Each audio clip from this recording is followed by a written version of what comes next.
Car एका गंभीर विषयावर आपण बोलणार आहोत, पण थोडीशी हलकी फुलकी सुरुवात करायला काही हरकत नाही आहे. विषय खूप गंभीर आहे, पण मी याला एंटरटेनमेंटच्या अंगाने घेतोय. एंटरटेनमेंट म्हटल्यावर काही फिल्मबाजी डायलॉगबाजी झाली पाहिजे.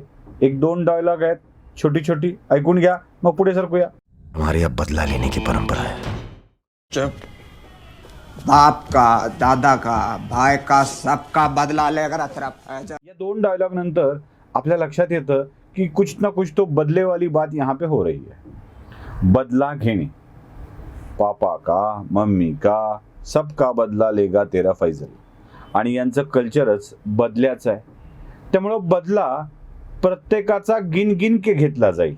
म्हणजे अगदी धर्मेंद्र स्टाईलनं, कुत्ते कमीने मैं तेरा खून पी जाऊंगा वगैरे वगैरे, या सगळ्या पद्धतीनं.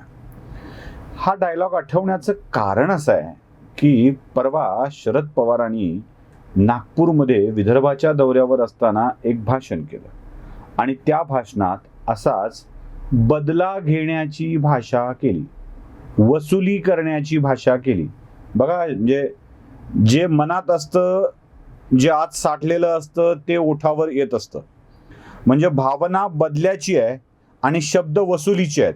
म्हणजे एक एक तास वसूल केला जाईल पुढच्या काळामध्ये. म्हणजे वसूल करणे हा जो शब्द आहे ना, तो खूप महत्वाचा आहे. तुम्हाला लक्षात आलं असेल मला काय म्हणायचंय ते. तर ही वसुली मोहीम, ही बदला मोहीम शरद पवार राबवू इच्छित आहेत. कोणत्या विषयामध्ये ते बोलतायत, का बोलतायत, हे तुम्हाला ऐकायचं असेल तर शरद पवार नागपूरमध्ये जे काही बोलले ते तुम्हाला एकदा ऐकावं लागेल. नाही, अनिल देशमुखला तुम्ही आज टाकलं, त्याच्या प्रत्येक दिवसाची, त्या दिवसातल्या प्रत्येक तासाची ही किंमत ही आज ना उद्या वसूल झाल्याशिवाय राहणार, हे या ठिकाणी मी सांगू इच्छितो. सुराचं राजकारण, अरे राज्य चालवायचं असतं, जिल्हापर्यंत चालवायचं. सत्ता हातात आली तर तिचा वापर सन्मानानं करायचा असतो. सत्ता येते, सत्ता आली तो पाय जमिनीवर ठेवायचे असतात. पण ज्याचे पाय जमिनीवर राहत नाही आणि सत्ता डोक्यात जाते, त्यांच्या हातात. या दोन्ही गोष्टींचा कुठेतरी ताळमेळ लागतोय असं आपल्याला वाटतंय ना? असंच आहे. या दोन्हीही गोष्टींचा ताळमेळ लावल्यावर लक्षात असं येतं की महाराष्ट्राचं राजकारण आता बदला घेण्याच्या दिशेनं वाटचाल करत आहे. अनिल देशमुखांना वेगवेगळ्या प्रकरणामध्ये ईडी, CBI आणि अन्य यंत्रणा ताब्यात घेऊ इच्छित आहेत. म्हणजे अनिल देशमुखांच्या वरती केलेले आरोप हे केंद्र सरकारनी, CBIनी, ईडीनी, इन्कम टॅक्सनी केलेले नाहीत.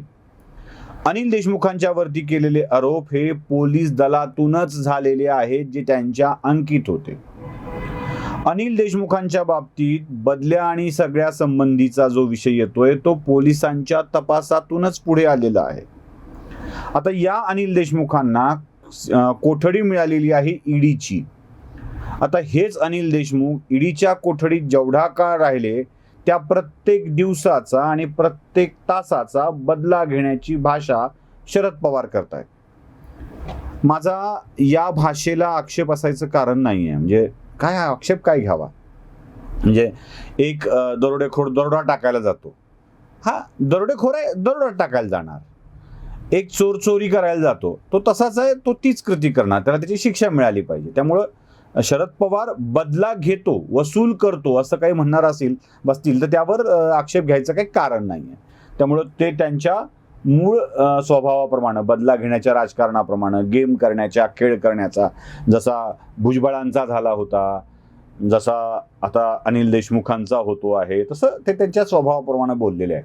असो, म्हणजे त्यांच्या बोलण्याविषयी काही आक्षेप नाही. पण जी वेळ आहे ना, ती वेळ यात चिंताजनक आहे. चिंताजनक यासाठी म्हणतोय मी की आत्ता तपास चालू आहे, प्रकरण न्यायप्रविष्ट आहे. म्हणजे न्यायालयात याबाबतच्या चर्चा सुरू आहेत, खटले सुरू आहेत, तपास यंत्रणा आपला तपास करतायत. अशा वेळी शरद पवारांच्या सारख्या ज्येष्ठ मोठी पदं उपभोगलेल्या व्यक्तींनी अशा स्वरूपाचं सार्वजनिक विधान करून पवारांनी हा दबाव टाकण्याचं काम केलं आहे का? यंत्रणांवरती, म्हणजे न्यायालयावरती दबाव, तपास यंत्रणांवरती दबाव असं निर्माण करून या दबावातून पवारांना देशमुखांच्या वरती आरोप सैल करायचे आहेत का, की देशमुखांच्या वरती चौकशीचा शिकंजा अधिक कसला गेला पाहिजे असं पवारांना वाटतं? जर हे हेतुपूर्वक चालू असेल, म्हणजे दोन विषय आहेत, एक हे हेतुपूर्वक चालू आहे हा पवारांचा आरोप आहे, ते तसं चालू असेल म्हणजे भाजप अनिल देशमुखांना अडचणीतच आणू इच्छित असेल आणि पवारांना जर अनिल देशमुखांना सोडवायचं असेल तर पवार या तडजोडीची किंवा काही न बोलण्याची भूमिका घेतली, जशी त्यांनी आजवर घेतलेली होती. काहीच बोलले नव्हते पवार. अगदी सुरुवातीच्या काळामध्ये त्यांनी अनिल देशमुखांना सावरून न्यायचा प्रयत्न केला, पण पुढे जमलं नाही. तोंडावर पडले ते विमानाच्या प्रवासाच्या विषयामध्ये, क्वारंटाईन असण्याच्या विषयामध्ये तोंडावर पडले होते. दिल्लीत वेगळं बोलले, म्हणजे इथं बोलत नाही म्हणून दिल्लीत जाऊन बोलले आणि दिल्लीत बोलून तोंडावर पडले, असं घडलं होतं. त्यानंतर पवारांनी जो शांत राहण्याचा भूमिका घेतली होती ती भूमिका अनिल देशमुखांना सहाय्यभूत ठरली असती. आता केंद्रीय यंत्रणांचाच बदला घेऊ अशी भाषा पवारांनी वापरून अनिल देशमुखांना अडचणीत आणण्याचा प्रयत्न केला आहे का? म्हणजे त्या यंत्रणा चिडतील, कारण हे हेतुपूर्वक असेल तर यंत्रणा चालवणारे चिडतील आणि मग अनिल देशमुखांच्या भोवती अधिक घट्ट फास आवळल्या जाईल. पवारांची अशीच काही इच्छा आहे का, हाही प्रश्न पडतो.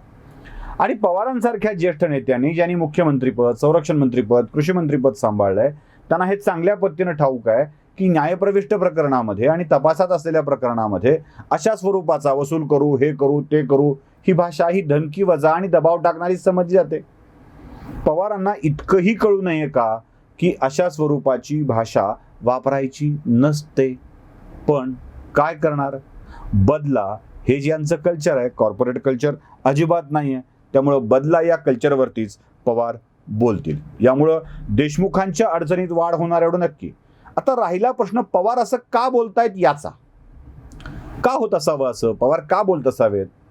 आणि गंमत अशी आहे की या भाषणानंतर त्यांचा 4 दिवसाचा नियोजित विदर्भाचा दौरा पवारांनी कमी केला आणि तब्येतीच्या कारणावरून अचानक ते परत आले. म्हणजे पुढची भाषणं, पुढचा दौरा, पुढच्या भेटी या सगळ्या देखील अचानक रद्द करण्यात आल्या. याचंही कारण कळलं नाही. आणि त्याच वेळेला पुण्यामध्ये एक गोष्ट घडली होती, म्हणजे पवार असं का बोलले, का अचानक ते असे अंगावर गेले यंत्रणांच्या, याचं कारण शोधता शोधता एक गोष्ट लक्षात अशी येते की काही दिवसापूर्वी केंद्रीय गृहमंत्री अमित शहा यांचा पुण्याचा दौरा नक्की झाला होता. त्यावेळी अमित शहांना काही मंडळींनी पुण्यामधल्या वसंतदादा शुगर इन्स्टिट्यूटच्या वास्तूला भेट द्यावी असा आमंत्रण दिलं होतं, आग्रह धरला होता. या आग्रह धरणाऱ्यांमध्ये शरद पवार देखील होते अशी माहिती आहे. अमित शहांनी अगदी प्राथमिक स्वरूपामध्ये वसंतदादा शुगर इन्स्टिट्यूटला भेट देण्याचं मान्य देखील केलेलं होतं. ते सहकार मंत्री आहेत ना, केंद्रीय सहकार मंत्री म्हणून, गृहमंत्री म्हणून नाही. त्यांनी मान्यही केलेलं होतं. अचानक जेव्हा पुणे भाजपकडून अमित शहांचा दौरा जाहीर केला गेला तेव्हा त्या दौऱ्यामध्ये वसंतदादा शुगर इन्स्टिट्यूटला भेट हा कार्यक्रम नव्हताच.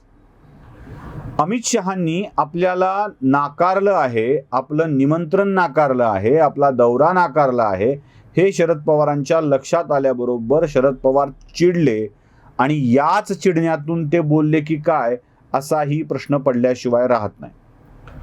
पवार बोललेत, धमकीची भाषा बोललेत, बदला घेण्याची भाषा बोललेत, वसुलीची भाषा बोललेत.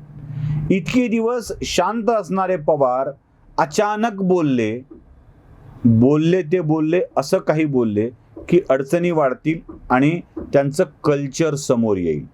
एक छोटीशी गोष्ट होती.